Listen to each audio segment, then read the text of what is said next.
my name is Amita, and in this video I am going to discuss about a very important topic of power electronics, that is the diode based half wave rectifier. Dear friends, I hope all of you are aware about the rectifier, but those who are not aware, I just want to tell them that it's a kind of power electronics converter by which you can convert the available AC supply into DC power supply. Dear friends, there are a lot of applications of an DC power supply, and the most familiar application is to charge our mobile battery as well as computer. And you know that at our home we receive the AC power supply, and if you want to convert into DC power supply, we need a circuit which can convert that AC supply into a DC power supply, and that circuit is nothing but it's a rectifier. In this video, I am going to discuss in detail about the rectifier. We'll start from its necessity, followed by its power circuit diagram, its operation, appropriate waveforms, and in detail, I am going to discuss its mathematical analysis. So now, my friends, I am sharing my screen where I am taking you on the board. So I am going to discuss about half wave rectifier, and that is diode based. I will start with its uses or necessity. So the first thing it is a semiconductor device based converter which is used to convert AC supply into DC supply. The kind of AC supply you can draw like this. This is a representation of an AC power supply. It is T, this is V. You can see that its magnitude is keep on changing with respect to time T, and its peak value is Vm. So this is the representation of an AC supply which is time varying in nature, and if you want to represent it mathematically, Vs, so this is Vs, this is Vs. So mathematically I can write Vs is equal to Vm sine omega t, if this axis is omega t. So this can be converted into this kind of supply, that is 0, pi, 2 pi, 3 pi, and the peak value is again Vm. This is V and the axis is omega t. So this is DC supply, and that can be converted with the help of rectifier. As you can see that the available DC power supply which we receive after the conversion of rectifier, that is not constant in magnitude, but it is pulsating in nature. You can see it is not constant with respect to time t. It is keep on changing with respect to time t. So it is a pulsating type of DC. The pulsating type of DC means when the DC is having some AC component along with it, then it is called as an pulsating DC. So my dear friends, with the help of rectifier, we will always get the pulsating DC, and if you want to get the pure DC, when we pass this pulsating DC with the help of some filter circuit, then I will get the pulsating, I will get the pure DC. So that means a half wave rectifier converts the AC supply into a pulsating DC, and when this pulsating DC passes through a filter circuit, then it will convert into a pure DC. Now the next thing that I am going to discuss about is power circuit diagram. Power circuit diagram. So as far as its circuit is concerned, it is having only three components. One is the supply voltage, another is the diode, and third one is the load. So this is something about its power circuit diagram. Where the supply voltage, I can write it as Vm sine omega t also, because the AC supply can also be represented by an sinusoidal function. Now when it comes to its operation, the kind of supply which we have given to this, that is sinusoidal in nature. You can see that this waveform is a sinusoidal waveform. So AC supply is a sinusoidal function, where its peak value is Vm sine omega. Peak value is Vm, and it is mathematically I can write Vs is equal to Vm sine omega t, where this axis is omega t. So if I put omega t is equal to 0, sine 0 is 0. You can see that this value is 0. When I put omega t is equal to 90 degree, sine 90 is 1. So you can see that I will get the peak value is Vm. When I put sine omega t 180, that means pi. So if I put pi, sine pi is 0. Again, the value of the function is 0. So that means the AC waveform can mathematically represented by this expression. Now let us talk about its operation. When I talk about its operation, I can explain its complete operation in two modes. One is in positive half cycle, positive half cycle. As you can see that the AC supply is having two kind of cycles.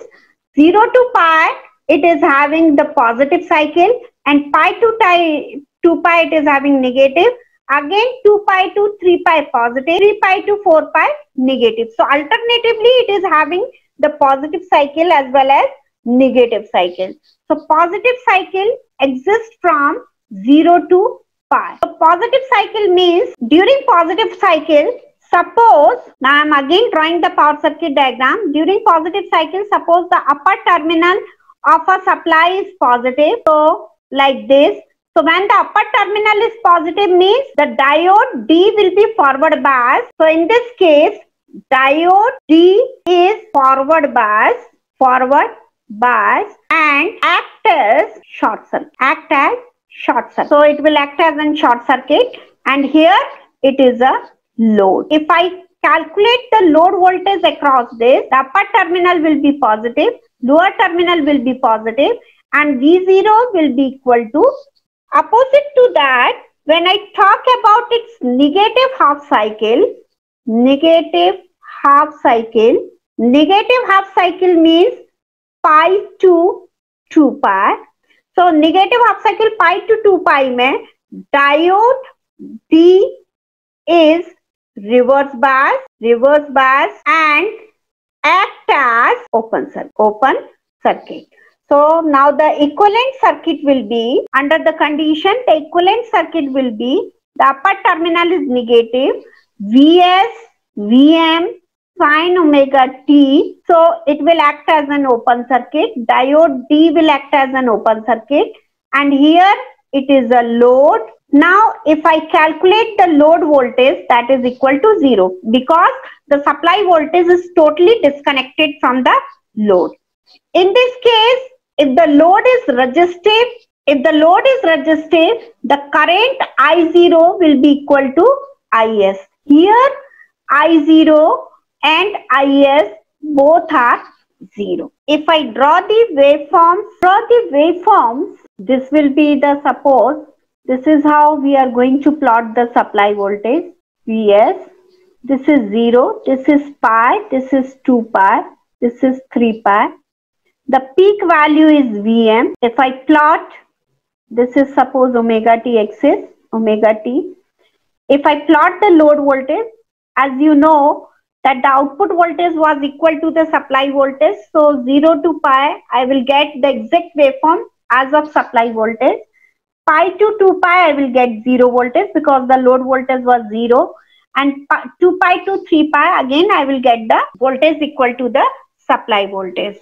If the load current, if I plot the load current and the load is resistive, then you know in case of resistance, always the current will be in same phase with the voltage. So it will be in same phase with the voltage, and it will be Vs divided by R. So this is about the waveforms. Now if I talk about its analysis, when I talk about the analysis of half wave rectifier, I will discuss about the average value of load current. I am going to calculate the average value of load current, that is also called as an IDC or I0. The second thing we are going to calculate, that is RMS value of load current, that we represent by IRMS. The third thing, that is VDC, that is average load voltage.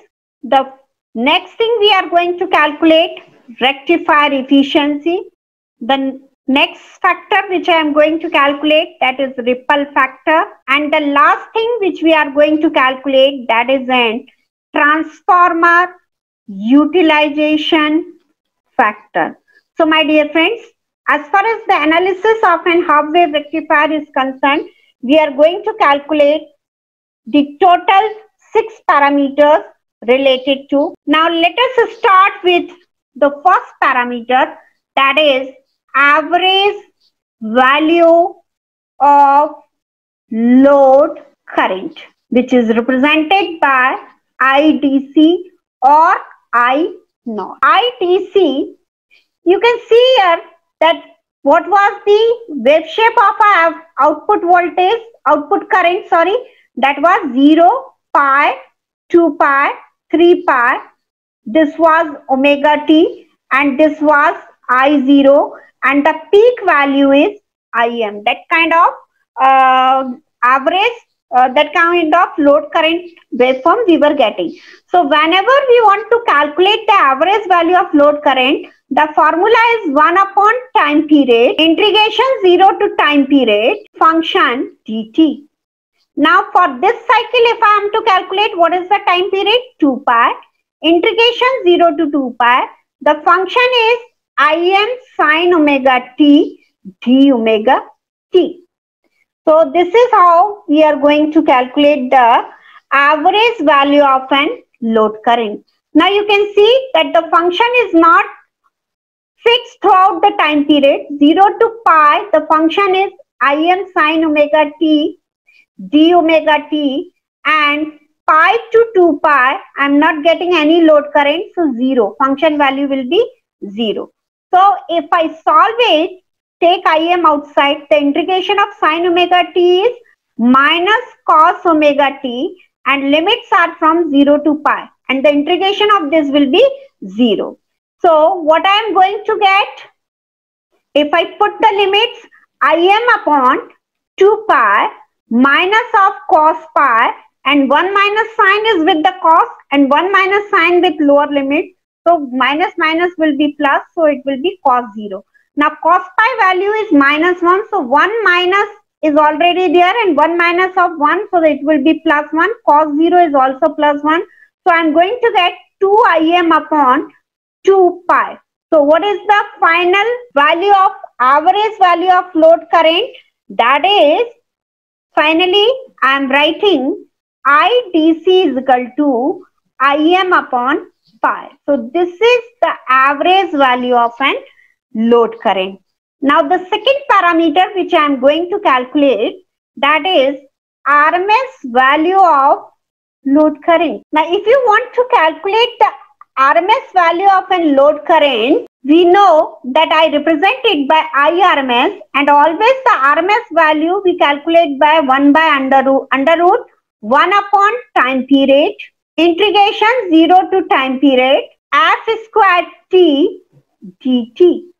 So if I put the value 1 upon 2 pi, integration 0 to 2 pi, f squared t dt. Now you can see the value of function is not fixed throughout the time period. So what I can write, 1 upon 2 pi, integration 0 to pi, the function value is Im square sin square omega t d omega t, and plus 1 upon 2 pi, pi to 2 pi, function value is 0, 0 d omega t. Now if I solve it, so I can write it again, under root 1 upon 2 pi, integration 0 to pi, Im square sin square omega t d omega t. This complete thing will be 0. Now from here I can write it as Im upon root 2 pi that I can take outside, and under root 0 to pi sine square omega t d omega t. Now this I can write sine square omega t. To integrate it, what I can do, I am upon root 2 pi complete. What I can do, under root integration 0 to pi sine square omega t ko I can write 1 minus cos 2 omega t by 2 and d omega t. If I solve it, I am upon root 2 pi. Now 1 minus under root 1 minus cos 2 omega 1 by 2, I can write it as 0 to pi 1 by t d omega t minus 1 by 2 cos 2 omega t d omega t. So this is how we can write. Now if I integrate it, what I am going to get, I am upon root 2 pi under root 1 upon 2 d omega t ko integration is omega t, limits from 0 to pi, and 1 by 2 cos 2 omega t ka integration is sin 2 omega t by 2, integration limits 0 to pi. So if I further solve it, I am upon root 2 pi. What I am going to get, under root 1 by 2 omega t ki jagah upper limit pi and lower limit 0. So 1 by 2 omega t is 0. So I will get only 1 by 2, and if I put 1 by 2 omega t ki jagah lower limit 0, so that will give 0. So only for this term it will come with only upper limit. And the second thing is 1 by 2 sine 2 pi by 2, and if I put the lower limit sine 2 omega t ki jagah 0, so it will give the 0. So there is no need to write that. So what I am going to get finally, I am going to get I am upon root 2 pi. So what I am going to get, 1 by 2 pi, and what is sine 2 pi? Sine 2 pi is 0. So this will give 0. So what I am going to get, I am going to get I am upon root 2 pi, and this root pi upon root 2. So what I am going to get, root pi se root pi cancel, I am going to get I am upon 2. So what is the RMS value? RMS value is I RMS is equal to Im by 2. So the second parameter RMS value, that is Im by 2. Now the third parameter which I am going to calculate, that is average value of load voltage, that is VDC. So what is VDC? VDC is equal to IDC into RL, where RL is equal to load resistance. Now we know that IDC we have already calculated, that is Im upon pi. So if I put this value, what I am going to get, VDC is equal to Im upon pi into RL. Im upon pi, Im into pi into RL. Now Im, I can write it as Vm upon Rs plus Rf plus RL, where Rs is the secondary winding resistance of transformer, Rf forward bias resistance of diode, and RL is the load resistance. Now dear friends, actually the AC voltage available at our home, the standard is 220 volt, and to charge the battery of our mobile we want a 6 volt or 9 volt DC. So first we need to convert that 220 volt AC into a 9 volt DC. That 9 volt AC that we can do with the help of transformer, and at the secondary of transformer we will get the 9 volt AC, and to the secondary we will connect the rectifier which will convert the 9 volt AC into a 9 volt DC. So always the rectifier circuit is fed with the help of secondary of the transformer. That's where secondary resistance will also comes into picture. Normally, the secondary winding resistance and one more thing, the forward resistance ideally we considered of a diode is 0, but practically it is of having small value. So if you want to go for an exact precise value, then we are supposed to consider, but for the all practical purposes, the value of RS plus RF is much less than RL. So what we can do, we can ignore RS plus RF in comparison to RL. So finally the IDC is equal to VM upon RL into RL. So it will be VM upon pi RL into RL. So RL se RL cancel. I am going to get VM upon pi. So that is the average value of DC voltage. So the third parameter is average value of an DC voltage. Now the next thing is, next parameter which we are going to calculate, that is rectifier efficiency. Now what is rectifier efficiency? Represented by eta, that is equal to DC output power divided by AC input power. Now what is DC output power? DC output power, I can write it as IDC square into RL. Now what is IDC square? That is Im by pi iska whole square into RL.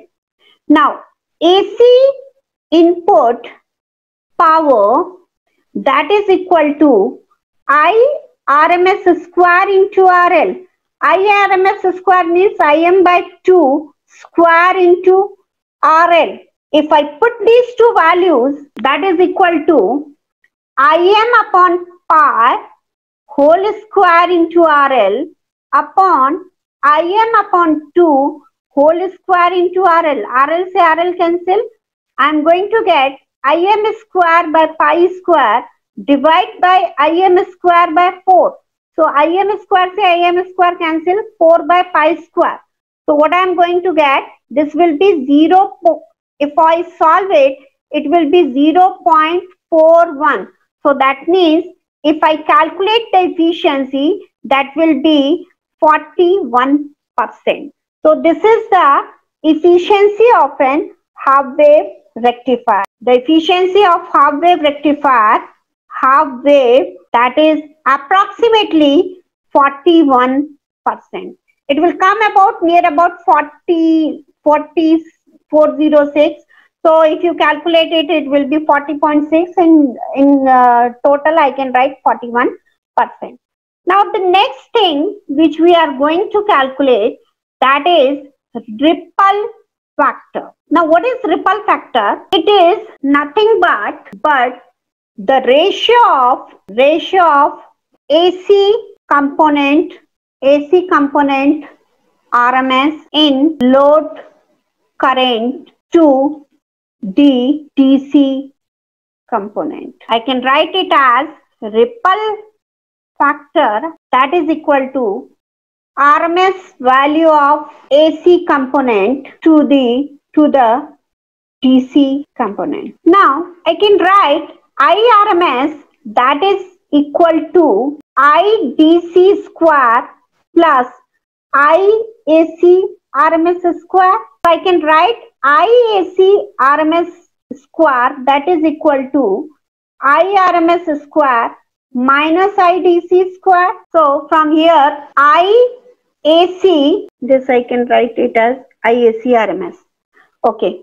So IAC RMS is equal to IRMS square minus IDC square.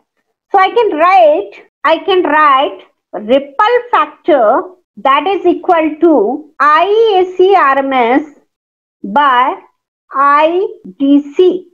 So this I can write it as IRMS by IDC whole square minus 1. Now what is IRMS? IRMS is Im by 2. What is IDC?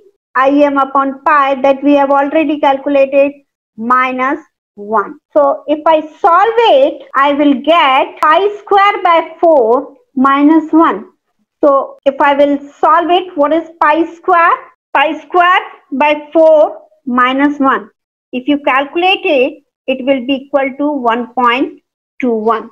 So the ripple factor for half wave rectifier is 1.21. Now the last factor that we are going to calculate, that is transformer utilization. This is represented by TUF, and it is nothing but it's a ratio of DC power delivered to load divided by rated power of secondary of. So what is DC power delivered to load? That is VDC IDC. What is the rated power of secondary of transformer? That is VRMS IRMS. Now what is VDC? VDC ko I can write it as IDC into RL into IDC or IRMS. VDC ko I can write it as IDC into RL into IDC,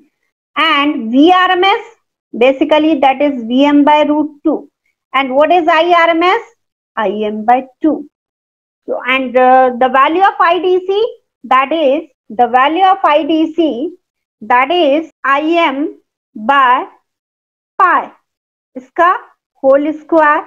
So VDC ko I can write VM by pi, IDC ko I can write Im by pi, VRMS ko I can write VM by root 2, IRMS ko I can write Im by 2.